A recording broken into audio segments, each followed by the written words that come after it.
नमस्कार। साहित्य क्लासिक में आप सभी का स्वागत है। आज सुनिए मेरे द्वारा लिखी गई एक लघु कथा जिसका शीर्षक है इया माने कुछ नहीं।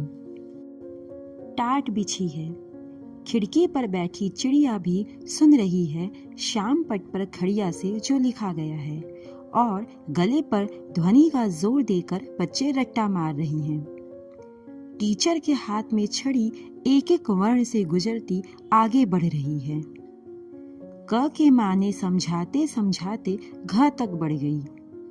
फिर क्या? अंग माने कुछ नहीं। अगली पंक्ति की ओर लपकी छड़ी। टीचर चिल्लाई, च से चरखा, छ से छतरी, ज से जहाज, झ से झरना, इया माने कुछ नहीं। सच में कुछ नहीं? जिसके माने ही कुछ नहीं तो वह क्यों है यहाँ?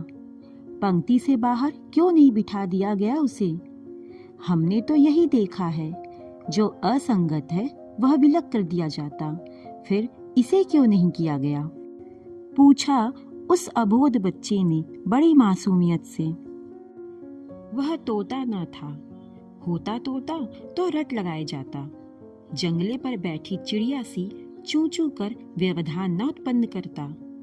पूछ बैठा जिज्ञासावश कि जो दिख रहा है वह कुछ कैसे नहीं है, और जब होना ही नहीं है उसे तो है ही क्यों फिर? क्यों नहीं गायब हो गया मानव की पूंछ सा समय के साथ साथ?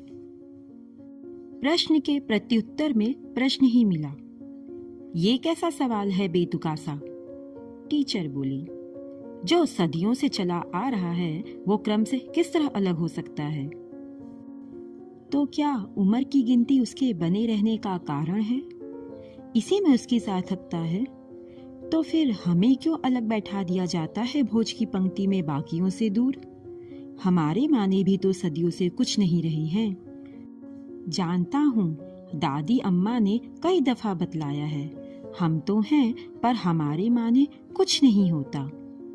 क्या इया भी श्वास भरता है, रोता है जैसे कि हम?